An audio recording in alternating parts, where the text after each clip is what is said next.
Music has charms to soothe the savage beast, to soften rocks, or bend a knotted oak.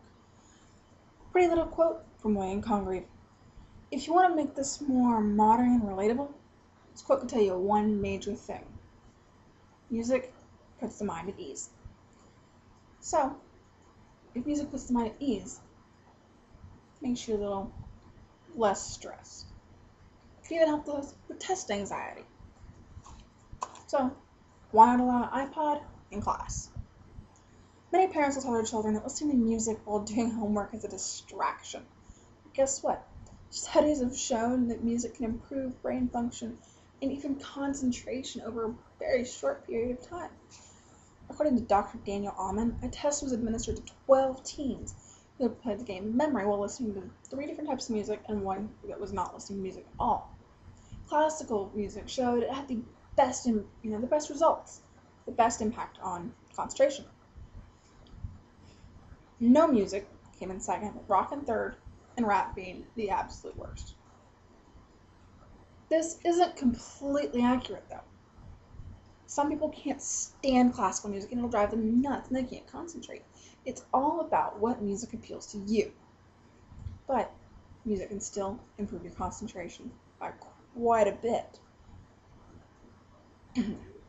Music and plain spoken word are like language. Well, yes, they are language, but they're almost identical. So, this is why you can use a song or a rap or a dance or something like that to make it easier to memorize something. It makes it easier to remember it and to concentrate on it. It's like Schoolhouse Rock. Or, I'm ashamed to admit that I know this, an episode of Hannah Montana. Her actual person, Miley, is sitting there going, I can't remember this. How do I make it, memorable? So she takes her song, Nobody's Perfect, to remember all the different bones of the body. Turns the song into Bone Dance. That's how she winds up remembering it and getting an A on her test, after an ordeal of the teacher thinking she's cheating.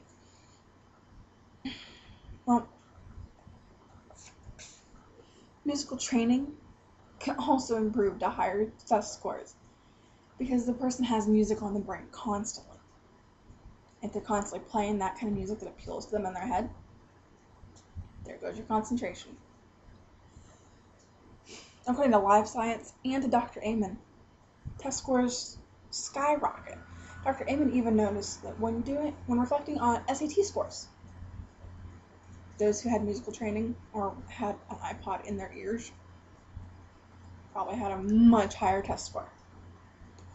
So students should make whoever is telling them not to listen to the music, they need to make them see that music will actually improve their grades. To do so, just do a little bit of research, or even use the examples that I've used already. If it's your teacher, convince them to let you bring an iPod to school. Stick your earbuds in your ears on a day that you have a test, and let your teacher compare your test scores. If they've improved, it's probably not from the extra studying. Good chance it's from your music.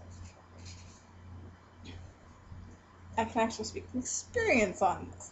During high school, I would smuggle my Zoom into my hoodie pocket and feed my earbuds up through my ears when my hair was long enough. I'd hide it behind my bangs and sit there and try not to hum along while I was taking a test. I noticed that during this time period that I was doing this, my grades went through the roof, even though I was going through higher levels of stress and anxiety due to theater auditions. Music improved my concentration. As long as Jeff Dunham did not come on, then I cracked up in class.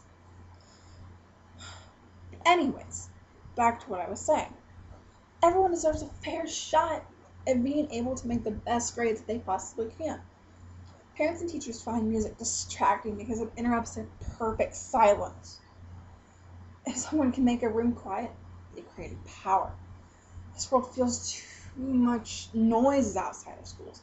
So a school, since it's so strict and you have to have structure, which means it has to be silent. Silence even means nowadays that attention and respect are being given. Half the time, if you're in a school auditorium or something, half your adult audience is snoozing. But still, your speaker thinks that they have your respected attention. Silence doesn't mean jack diddly squat in this world in reality. However, it's all about a person's perception.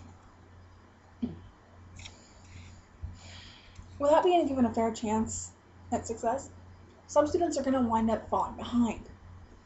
If these students are falling behind, they're thought to be dumb just because they can't concentrate. When all that it'll take to make them succeed is letting them stick their earphones in their ears during the test. If music were allowed in schools, teachers would see higher test scores, and schools would see fewer students quit because they can't make the high enough test scores to pass their classes.